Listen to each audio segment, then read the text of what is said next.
നമസ്കാരം. ട്രാവൻട്രിയിലെ salary entry എങ്ങനെയാണ് pass ചെയ്യുക എന്നുള്ളതാണ് ഈ ഒരു വീഡിയോയിലൂടെ ഉദ്ദേശിക്കുന്നത്. നമുക്കറിയാം, ഒരു കമ്പനീൻ്റെ സംബന്ധിച്ചിടത്തോളം സാലറി എന്ന് പറയുന്നത് ഒരു എക്സ്പെൻസുമാണ്, അതേപോലെ ഒരു ലയബിലിറ്റിയുമാണ്. നമ്മൾ ഈ മാസത്തെ സാലറി നെക്സ്റ്റ് മന്തിലായിരിക്കും കൂടുതലും കൊടുക്കുന്നുണ്ടാവുക. ഫോർ എക്സാമ്പിൾ, ഏപ്രിൽ മാസത്തെ സാലറി നമ്മൾ കൊടുക്കുന്നത് മെയ്യിലായിരിക്കും. അപ്പോൾ അത് ഏപ്രിലിലെ എക്സ്പെൻസ് ആയിട്ടാണ് കൺസിഡർ ചെയ്യേണ്ടത്. ഏപ്രിലിലെ പ്രോഫിറ്റ് ആൻഡ് ലോസിൽ അത് എഫക്റ്റ് ആവുകയും വേണം. പക്ഷേ നമ്മൾ മെയിലായിരിക്കും അത് കൊടുക്കുന്നുണ്ടാവുക. കൂടാതെ ഇപ്പോൾ അഡ്വാൻസ് സാലറി കൊടുക്കുന്ന ആളുകളുണ്ടാവും. അപ്പോൾ അതിനൊക്കെ വേണ്ടിയിട്ട് നമ്മൾ ചെയ്യേണ്ടത് എങ്ങനെയാണ് എന്നുള്ളതാണ് ഈ ഒരു വീഡിയോയിലൂടെ പറയുന്നത്. അതിന് വേണ്ടിയിട്ട് നമുക്ക് എത്ര സ്റ്റാഫ് ഉണ്ടോ ഓരോ സ്റ്റാഫിൻ്റെയും പേരിൽ നമ്മൾ സാലറി ഹെഡ് ക്രിയേറ്റ് ചെയ്യണം. ഓരോ സ്റ്റാഫിൻ്റെയും പേരിലെ സാലറി ഹെഡ് ക്രിയേറ്റ് ചെയ്യണം. അത് ക്രിയേറ്റ് ചെയ്യേണ്ടത് മാസ്റ്റേഴ്സിൽ ജനറലിൽ ആഡ് കൊടുത്തു കഴിഞ്ഞാൽ ലയബിലിറ്റി സെലക്ട് ചെയ്യാം. ലയബിലിറ്റിയുടെ അണ്ടറിൽ സാലറി പേയബിൾ എന്ന് പറഞ്ഞിട്ടൊരു സെപ്പറേറ്റ് ഓപ്ഷൻ കാണാം. സാലറി പേയബിളിൻ്റെ അണ്ടറിലാണ് സ്റ്റാഫിനെ ക്രിയേറ്റ് ചെയ്യുന്നത്. ഇപ്പം സ്റ്റാഫ് 1 സാലറി എന്ന് പറഞ്ഞിട്ട് ഞാൻ ഫസ്റ്റ് സ്റ്റാഫിൻ്റെ സാലറി ക്രിയേറ്റ് ചെയ്തു. സെയിം പ്രൊസീജിയറിൽ നമ്മൾ എത്ര സ്റ്റാഫ് ഉണ്ടോ ഓരോ സ്റ്റാഫിൻ്റെയും പേരിൽ നമ്മൾ ഈ ഒരു സാലറി ഹെഡ് ക്രിയേറ്റ് ചെയ്യണം. Staff 2 salary.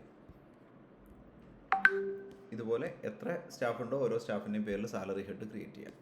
ദെൻ എപ്പോഴാണോ നമ്മൾ പേയ്മെൻറ്റ് കൊടുക്കുന്നത്, സ്റ്റാഫിന് പേയ്മെൻറ്റ് കൊടുക്കുന്നത്, ആ സമയത്ത് പേയ്മെൻറ്റ്സിൽ ഈ ഒരു ഹെഡിലാണ് കൊടുക്കേണ്ടത്. ക്യാഷ് ആയിട്ടാണോ ബാങ്കിലേക്കാണോ ബാങ്ക് ത്രൂ ആണോ പേയ്മെൻറ്റ് കൊടുക്കുന്നത്, അത് വെച്ചിട്ട് കൺട്രോൾ ജനറൽ ലെഡ്ജർ ആക്കിയിട്ട് ആ സ്റ്റാഫിനെ നമുക്കിവിടെ സെലക്ട് ചെയ്യാം. സ്റ്റാഫ് 1 സാലറി എത്രയാണോ നമ്മൾ അവർക്ക് കൊടുക്കുന്നത്, ഇതിന് അഡ്വാൻസ് സാലറി ആണെങ്കിലും സെറ്റിൽമെൻറ്റ് ആണെങ്കിലും എത്രയാണോ നമ്മൾ അവർക്ക് സാലറി കൊടുക്കുന്നത്, ആ ഒരു സാലറി നമുക്കവിടെ ഏത് ഡേറ്റിലാണോ സാലറി കൊടുക്കുന്നത് ആ ഡേറ്റിൽ നമുക്ക് എൻ്റർ ചെയ്യാം. ഇപ്പോൾ നരേഷനിൽ ഞാൻ ഏപ്രിൽ മന്ത് സാലറി അഡ്വാൻസ് എന്ന് പറഞ്ഞിട്ട് കാണിക്കുകയാണ്. സേവ് ചെയ്തു, ഫൈനൽ സേവ് ചെയ്തു.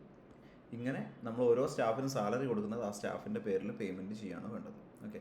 ദെൻ ഒരു എൻട്രി ജേണൽ വോച്ചർ പാസ് ചെയ്യണം. അതാണ് ഇതിൻ്റെ സാലറി കൊടുത്താലും കൊടുത്തില്ലെങ്കിലും എല്ലാ മാസവും ലാസ്റ്റ് ഡേറ്റിൽ, ഇപ്പോൾ ഏപ്രിലത്തെ സാലറി ആണെങ്കിൽ ഏപ്രിൽ ലാസ്റ്റ് ഡേറ്റിൽ നമ്മളൊരു ജേണൽ വോച്ചർ പാസ് ചെയ്യണം. ഓക്കെ. അതെങ്ങനെയാണ് പാസ് ചെയ്യേണ്ടതെന്ന് വെച്ചാൽ ജേണൽ വോച്ചറിൽ ആഡ് കൊടുക്കുന്നു.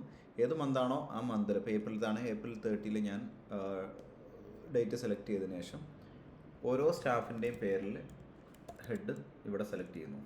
സ്റ്റാഫ് 1 സാലറി, അവരുടെ ടോട്ടൽ സാലറി എത്രയാണ് നമ്മൾ ആ മാസം കൊടുക്കേണ്ടത് എന്നുള്ളതാണ് ഉദ്ദേശിക്കുന്നത്. ഇപ്പോൾ 10,000 ആണെങ്കിൽ 10,000 അത് നരേഷനിൽ ഏപ്രിൽ മന്ത് സാലറി എന്ന് മെൻഷൻ ചെയ്തിട്ട് അത് ക്രെഡിറ്റ് ആയിട്ട് ആഡ് കൊടുക്കുക. ദെൻ നെക്സ്റ്റ് സ്റ്റാഫിൻ്റെ പേരിൽ ആ ഒരു ഹെഡിൽ സെലക്ട് ചെയ്യാം. സ്റ്റാഫ് 2 സാലറി, അവർക്ക് ഇപ്പം 15,000 ആണ്, 15,000 അതും ക്രെഡിറ്റ് ആയിട്ട് ആഡ് കൊടുക്കുക. ഇങ്ങനെ 5 സ്റ്റാഫ് ആണെങ്കിൽ 5 സ്റ്റാഫിൻ്റെയും പേരിൽ അവരുടെ സാലറി, ആ മന്തിലെ സാലറി എത്രയാണോ കൊടുക്കേണ്ടത് അത് ക്രെഡിറ്റ് ആയിട്ട് ആഡ് ചെയ്യാം. Then at last control general ledger ആക്കിയിട്ട് ഓൾറെഡി ഇതിൽ സ്റ്റാഫ് സാലറി എന്ന് പറഞ്ഞിട്ട് ഒരു എക്സ്പെൻസ് ഹെഡ് ഉണ്ടാവും. ഓക്കെ, അത് ബൈ ഡിഫോൾട്ട് ഉണ്ടാവും. ആ ഹെഡിലേക്ക് ആ മാസത്തെ എല്ലാ സ്റ്റാഫിൻ്റെയും ടോട്ടൽ സാലറി എത്രയാണോ അത് ഡെബിറ്റായിട്ട് ആഡ് ചെയ്യാം. ഓക്കെ, ഇതാണ് സാലറിയുടെ എൻട്രി എന്ന് പറയുന്നത്. ഓരോ സ്റ്റാഫിൻ്റെയും പേരിലുള്ള നമ്മൾ ക്രിയേറ്റ് ചെയ്ത ലയബിലിറ്റി ഹെഡിലേക്ക് ക്രെഡിറ്റ് ആയിട്ടും കാണിക്കുക. സ്റ്റാഫ് സാലറി എന്ന് പറഞ്ഞിട്ടുള്ള എക്സ്പെൻസ് ഹെഡിലേക്ക് ആ ടോട്ടൽ സാലറി, ആ മന്തിലെ ടോട്ടൽ സാലറി എത്രയാണോ അത് ഡെബിറ്റ് ആയിട്ടും കാണിക്കുക. അങ്ങനെ വരുന്ന സമയത്ത് ഈ സ്റ്റാഫ് സാലറി എന്ന് പറഞ്ഞിട്ടുള്ള എക്സ്പെൻസ് ഹെഡ് ഈ ഏത് മാസം സാലറി ആണോ ആ ഹെഡിൽ, ആ ഡേറ്റിൽ, ആ മന്തിലേക്ക് അത് പ്രോഫിറ്റ് ആൻഡ് ലോസിൽ അത് എഫക്റ്റ് ആവും. ഓക്കെ, ദെൻ അത് ഫൈനൽ സേവ് ചെയ്ത് കഴിഞ്ഞാൽ ആ ഒരു എൻട്രി അവിടെ കഴിഞ്ഞു.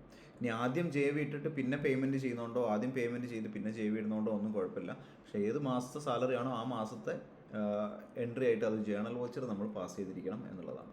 Okay, thank you.